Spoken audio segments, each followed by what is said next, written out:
tell you something I spent almost 30 years pretending never happened. And before you think this is just another old man clinging to the past, think about this with me. What would you do if you found something frozen in Antarctic ice and watched it open its eyes and talk to you like it wasn't from this planet? In 1997, I was a maintenance technician at a small station, lost in the middle of endless white. No tourists, no glamour, just three men, metal, wind, and ice as far as the eye could see. I believed in machines, in numbers, in bolts and screws, not in legends, not in monster stories, at least not until the day we found that body trapped in a crack in the ice. From far away, it looked human. Up close, it didn't look like anything I had ever seen. We should have left it there. We should have walked away. Instead, we pulled it out, half frozen solid, half deformed. And in the nights that followed, the ice around it started to crack from the inside. The body changed position. And then, on a night when I was alone with it in the cold storage, it turned its head. And it said my name with a voice no human could ever make. Life in Antarctica was never meant to be exciting. It was pure repetition. Wake up, check equipment, clean filters, thaw valves, log data, eat something hot, try to sleep, then start all over again. By 1997, I was already used to the rhythm. The station where we stayed was too small for small talk and too big to feel safe. Three men sharing metal, wind, and silence. Me, a geologist named Harris, and the meteorologist Miller. What no one tells you about Antarctica is that the silence there isn't empty. It always feels like something is paying attention. The wind howls like it's looking for something, and the walls creak like old bones. Even so, I felt comfortable. I trusted machines, I trusted procedures, and I trusted logic. We were there to take measurements on the ice sheet, nothing more. But that week, our routine took a turn no one expected. We went out for an inspection in an area with some exposed crevasses, routine stuff. Harris measured depth, I adjusted sensors, Miller logged values on the radio.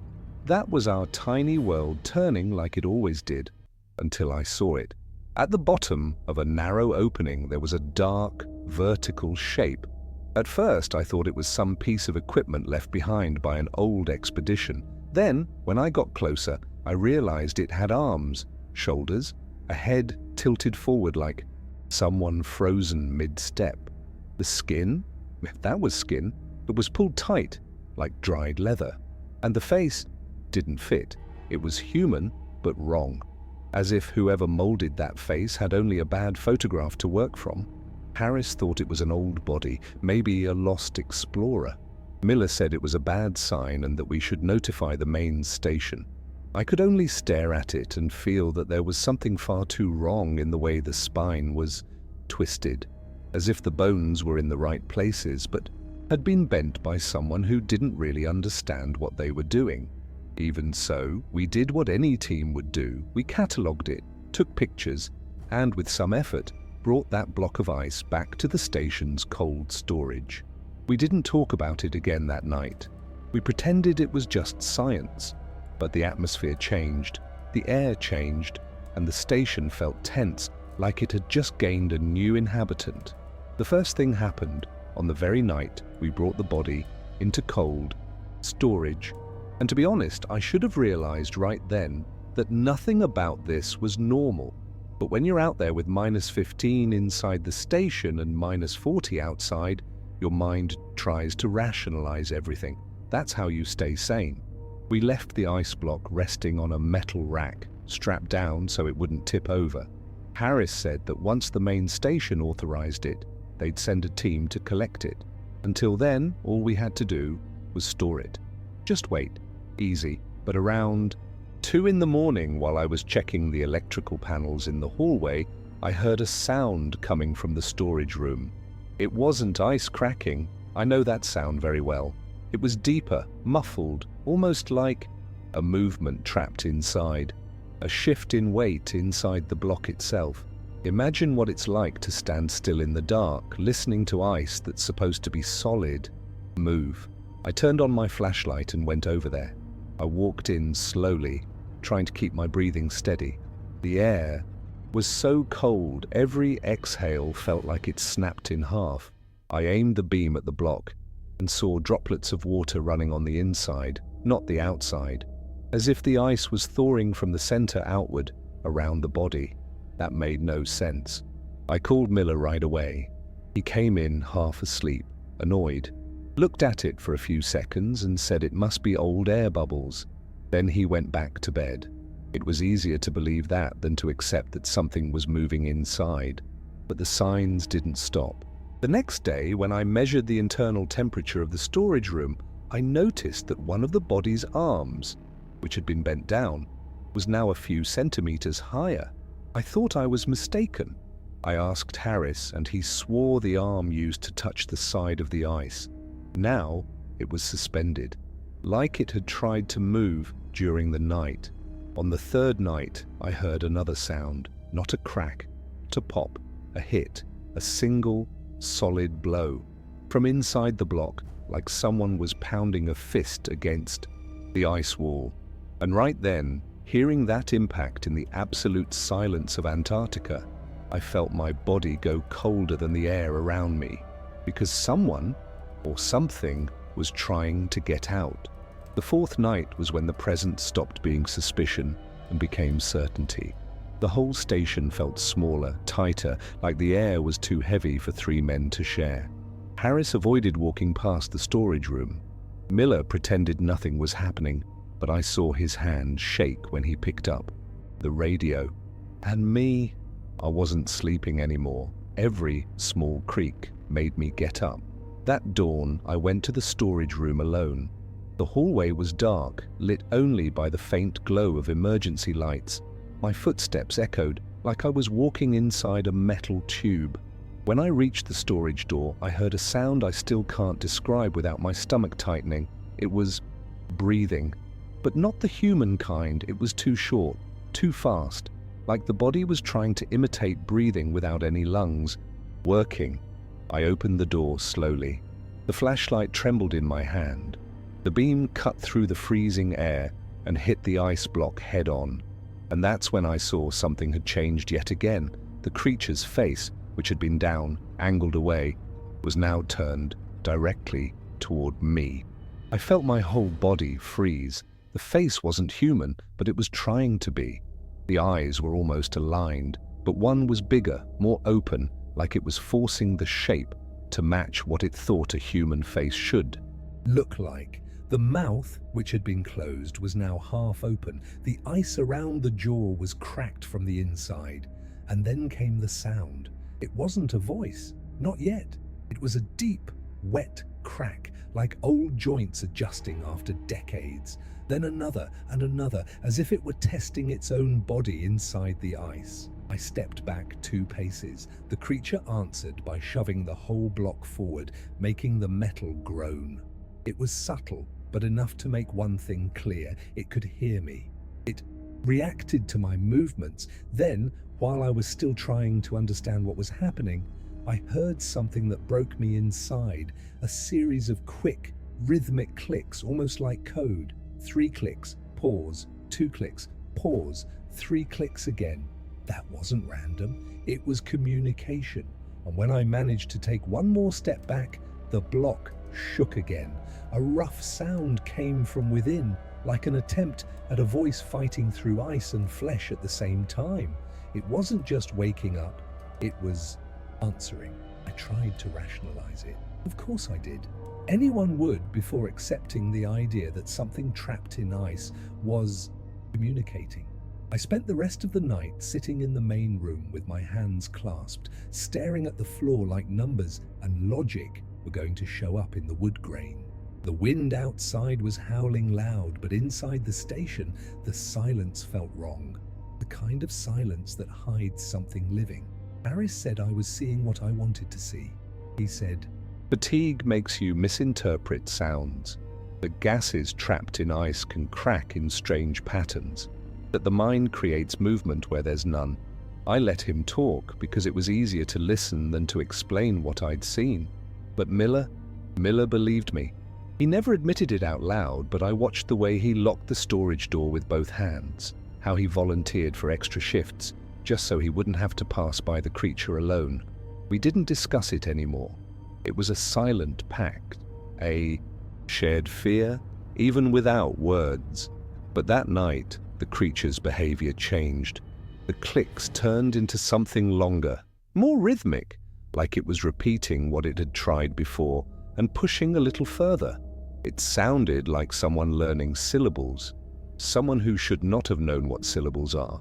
A little before 10, while I was checking tools in the indoor workshop, I heard a sound from the storage room that froze my spine. Yeah. It was an attempt to build a syllable, a human syllable. And when I took 2 more steps, another sound came. Rah. My name, misshapen. But it was my name. I felt my whole body shake. And that's when I made the mistake I'll never forget. I walked up to the door, pressed my ear against the cold metal, and I spoke, softly, almost without air. What do you want? The silence lasted about 5 seconds. Far too long, far too heavy. And then, from the other side, deep in the cold storage room, the creature answered with a sound that was half human voice, half something that should never exist. Beep. Ooh! I stumbled back, almost ran, locked the hallway, locked everything. And look, if you're still with me up to this point, hit that like button, because what comes next wasn't conversation, it was survival. The station had always felt too big for 3 men, but after that answer, that scraped, broken, caught between voice and something else, it became too small, painfully small, the kind of place where there's nowhere to run if something decides to come for you. On the next night, a little after 3 in the morning, it began. I woke up to a sound that didn't match any natural noise in Antarctica. It wasn't wind, it wasn't ice breaking, it was heavy, like something large had hit the metal floor of the storage room. I stood up, still dizzy, and felt the station's atmosphere was different. The air was warmer, more humid, like someone had been breathing too much in there. That's when I heard Harris scream. I ran down the hallway, slipping on the cold floor, and found him standing at the storage door, white as a sheet, pointing inside. I opened the door carefully. The ice block, that heavy monolith, strapped down and fixed to a steel base, was cracked in half. Thick shards were scattered across the floor. The creature was gone. The storage room looked torn apart. Long, deep marks scored the metal walls like claws trying to steady themselves. And in the back of the room, near the cabinets, there were footprints, but not human. Long, irregular, spaced out as if the body didn't respect normal proportions. Before I could think, the sound came from the hallway behind us. A slow drag, heavy, like something was testing each step, feeling its own weight for the very first time. Harris ran. Miller appeared from the other side with a flashlight shaking in his hand. And I stayed, because the sound was coming toward me. That's when we saw it. The creature was partially upright, body hunched, like it didn't know how to use its spine or joints correctly. Its arms were far too long, the head tilted and swayed, like it was trying to find the right angle. The skin looked grey, stretched, cracked by cold and thawing, and the face, God, was a smear of human attempt. Like it had melted its old shape and was learning a new one. It looked at me, not at the other 2, at me. And the voice came, this time with no ice to muffle it. You'd speak. It wasn't a request. It was a command. Miller screamed. The creature lunged. It didn't walk. It threw itself forward, an impossible leap. Too fast, too precise. I dove backward and slammed into the oxygen cylinders. They fell, rolling with a deafening crash. The creature reacted to the noise, snapping its head toward it too fast, like an animal trying to identify a threat. That was my only moment of advantage. It lasted less than 2 seconds, but it was enough for me to run like I hadn't run since I was a kid. I stumbled out of the storage room, feeling the freezing air burn my throat as I charged down the narrow corridor. Behind me, the sound wasn't footsteps, it was impact. A body far too large trying to move far too fast in a space that wasn't built for it. Miller was shouting something, but I couldn't understand. The blood pounded so hard in my temples that the whole world throbbed. Harris ran the other way, trying to draw the creature off, but it didn't care about him. It was following me. Only me, like I was the missing piece of its puzzle. I reached the main room and slammed the metal door with everything I had. I locked it, shoved a table up against it, and even so, seconds later, the creature hit from the other side, a solid blow that bent the door inward a few millimeters. The table slid. The next impact came with a sound halfway between a roar and a broken word. "Shoo! Stay!" I didn't want to hear it, but the voice came through the metal, through everything. I fell Back, shaking, searching for anything I could use as a weapon. That's when I saw the station's big radio on the wall, a powerful transmitter hooked up to a huge backup battery. The idea came in sheer desperation. If I could yank the battery loose and touch the terminals, I'd get a strong discharge, maybe enough to drive it back, at least long enough for me to run.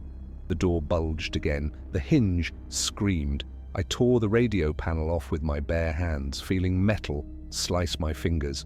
The battery dropped to the floor.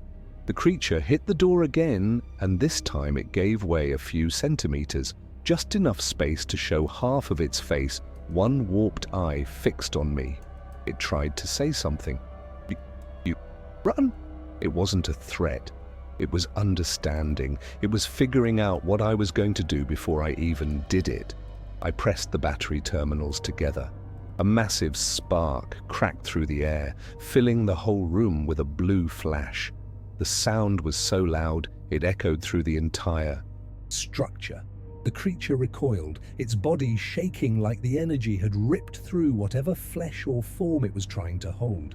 It fell sideways, crashing into the corridor. That was my chance. I ran to the back door, slammed my shoulder into it, burst out into the frozen air, and dove into the snow. The creature got up behind me, stumbling, its movements clumsy, but fast. Too fast. I wasn't a technician anymore. I wasn't a man of logic. In that moment, I was just someone trying to stay alive. I don't really remember how I got to the station's external antenna. My memory of that night is made of flashes. Wind tearing at my face, my breath giving out, my feet sliding in the soft snow. What I do remember with perfect clarity is the sound of that thing behind me. It wasn't running, it wasn't dragging, it was something in between. A strange rhythm, like the body was trying to copy a human gait while still moving with too much force, too much speed. When I reached the base of the antenna, I turned the auxiliary generator key and pulled the lever that triggered the station's total shutdown. It was an emergency protocol. The lights blew out in a single flare, the metal vibrated, and for a few seconds, everything went white.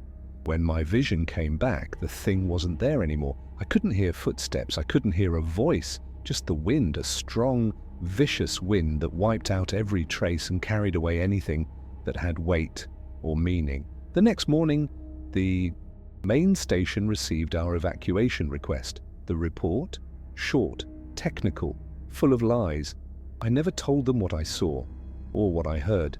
Even today, sometimes, I wake up in the dark with that white woo stuck in my throat.